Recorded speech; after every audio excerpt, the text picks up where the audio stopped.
Assalamualaikum warahmatullahi wabarakatuh. Perkenalkan, nama saya Marwah Azizah dengan NIM 2250606071111022 dari kelas F1B, jurusan Arsitektur, Fakultas Teknik Universitas Brawijaya. Di sini saya akan menjelaskan kembali tentang ekonomi dalam pandangan Islam. Islam mengajarkan tentang konsep ekonomi, sebagaimana hadis dari Abu Barzah Rasulullah SAW bersabda, "Dua kaki seorang hamba tidak akan bergeser pada hari kiamat sampai ia ditanyai tentang umurnya untuk apa dia habiskan, tentang ilmunya, bagaimana dia mengamalkannya, tentang hartanya, dari mana dia mendapatkannya dan bagaimana dia menggunakannya, serta tentang tubuhnya, untuk apa dia gunakan." Dari hadis tersebut dapat diketahui bahwa 4 hal yang akan dipertanggungjawabkan di hadapan Allah adalah tentang umur, ilmu, harta, dan tubuh. Di sini harta itu lebih spesifik, yaitu menanyai tentang dari mana dan bagaimana. Hal ini menjadi salah satu dalil kuat bahwa Islam memiliki manajemen pengaturan harta atau ekonomi itu penting dalam Islam.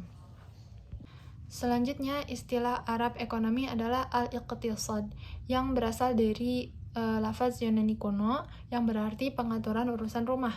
Pengaturan ini melibatkan seluruh anggota keluarga yang mampu, dan rumah itu tidak hanya digunakan dalam konteks rumah, tetapi komunitas yang lebih besar, yaitu negara. Nah, manajemen ekonomi mencakup 3 hal, yaitu taksir, takmirul ijab, dan kaifiyatut tauzi', yang berarti taksir itu bagaimana cara memperbanyak harta, takmirul ijab itu bagaimana memproduksi harta tersebut, dan kaifiyatut tauzi' itu adalah tata cara mendistribusikan harta tersebut. Perbedaan antara ilmu iqtisad dan an-nizam al-iqtisadi. Ilmu iqtisad itu berarti ilmu ekonomi, yang mana terkait dengan aktivitas taksirul mal, yaitu upaya memperbanyak harta, mewujudkan harta, dan memproduksi harta, bersifat teknis dan universal. Sedangkan an-nizam al-iqtisadi adalah berarti sistem tauzi', yaitu mendistribusikan harta, sifatnya ideologis dan tidak universal, tetapi khusus dan tergantung ideologi atau sudut pandang seseorang. Sehingga sistem al-iqtisadi ini mewajibkan kita untuk mempelajari agama Islam, karena bagaimana tata caranya itu diajarkan dalam agama Islam. Kajian dalil itu tidak menjelaskan tentang cara memproduksi harta, namun Islam mendorong produksi dengan cara mewujudkan produksi, sebagaimana dalil dalam Al-Quran surat Al-Baqarah ayat 29, yang berarti dialah Allah yang menciptakan untuk kalian apa-apa yang ada di bumi. Juga dalam surat Al-Jariyah ayat 13, dialah Allah yang menundukkan bagi kalian apa-apa yang berada di langit dan di bumi. Hal ini menjelaskan bahwa apa-apa yang ada di langit dan di bumi dan seluruh alam semesta Allah ciptakan untuk manusia, dan manusia harus memanfaatkannya. Sehingga apabila manusia memanfaatkannya, maka akan terjadi aktivitas produksi. Allah mengizinkan manusia dalam memanfaatkannya. Selanjutnya adalah asas ekonomi. Sebelum mengetahui tentang asas ekonomi, maka sebelumnya kita perlu mengetahui problem dari ekonomi. Problem ekonomi intinya berputar kepada 3 hal, yaitu pembahasan tentang kebutuhan manusia, pembahasan tentang sarana kebutuhan manusia, dan pembahasan tentang pemanfaatan terhadap sarana. Untuk pembahasan kebutuhan manusia, maka seluruh kebutuhan manusia itu tersedia di alam semesta, sebagaimana dalil-dalil yang sebelumnya sudah disebutkan. Lalu pembahasan untuk sarana dan pemanfaatan terhadap sarana adalah kesempatan manusia dalam memanfaatkannya, sehingga intifa atau manfaatnya ini dibagi lagi menjadi 3, yaitu ada milkiyah, ada tasarruf milkiyah, dan tarziul sarwah. Milkiyah ini adalah konsep kepemilikan. Tasarruf milkiyah itu adalah pengelolaan kepemilikan, dan tarziul sarwah adalah bagaimana cara mendistribusikan kekayaan. Milkiyah atau kepemilikan. Prinsip umum dalam Islam adalah segala sesuatu yang berada di bumi, harta, segala kekayaan adalah milik Allah. Maka Allah memberikan wewenang kepada manusia. Hal ini disebut dengan istikhlaf, sebagaimana disebutkan dalam surat Al-Hadid, yang berarti, dan manfaatkanlah dari harta yang Allah menjadikan kalian wewenang mengelola harta tersebut.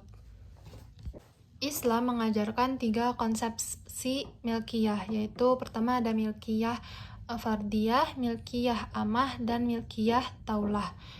Milkiyah fardiyah adalah kepemilikan pribadi, seperti memiliki baju, memiliki makanan, dan lain-lain. Sedangkan milkiyah amah atau yang umum adalah seperti hal-hal yang bisa digunakan secara umum, danau, tambang. Dan milkiyah taulah yaitu adalah kepemilikan negara, yaitu harta-harta yang dimiliki negara, seperti tanah yang berasal dari rampasan perang. Dalam kepemilikan individu, maka akan membahas tentang sebab-sebab kepemilikan, bagaimana cara memperoleh harta yang terhindar dari harta yang haram. Nah, cara memperoleh harta yang syar'i itu ada 5, yaitu pertama dengan amal atau kerja, kedua dengan pewarisan, ketiga itu adalah kebutuhan untuk menyambung hidup, sehingga apabila seseorang mencuri untuk menyambung hidupnya, maka itu bisa disebut halal. Lalu ada pemberian negara dan harta yang diperoleh individu tanpa adanya kompensasi tenaga atau usaha. Ini itu contohnya seperti hadiah yang diberikan kepada dari seseorang. Lalu apa saja kerja yang dihalalkan atau yang diperbolehkan dalam Islam? Nah, yang diperbolehkan kerja dalam Islam itu ada 7, yaitu yang pertama, menghidupkan tanah yang mati atau tanah yang sebelumnya tidak pernah dikelola. Maka ketika tanah itu dikelola, itu halal. Lalu yang kedua adalah mengeksplorasi apa yang ada di perut bumi dan atau di angkasa, seperti menambang apa-apa yang ada di perut bumi, itu halal. Lalu selanjutnya adalah perburuan. Perburuan ini juga tanpa membedakan perburuan di laut, darat, ataupun di udara. Semua perburuan itu masuknya halal. Lalu ada maklar, yaitu maklar adalah cara menjualkan barang orang lain. Nah, itu pun halal. Habis itu ada jenis perseruan, 2 orang atau lebih bekerja sama. Jadi ada yang sebagai pemodal dan ada yang sebagai pengelola bekerja sama, maka pekerjaannya pun halal. Terus ada mengairi tanaman dan hasil dari tanaman tersebut di tanah sendiri halal. Selanjutnya terakhir adalah bekerja dengan orang lalu diupah.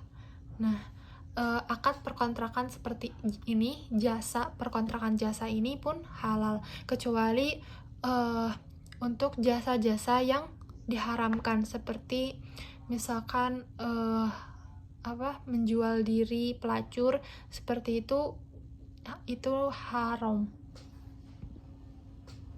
Selanjutnya ada sebab kepemilikan warisan. Nah, untuk warisan sendiri, harta warisan yang didapat itu hukumnya halal sebagaimana yang disebutkan dalam Quran surat An-Nisa. Selanjutnya, sebab kebutuhan terhadap menyambung kehidupan.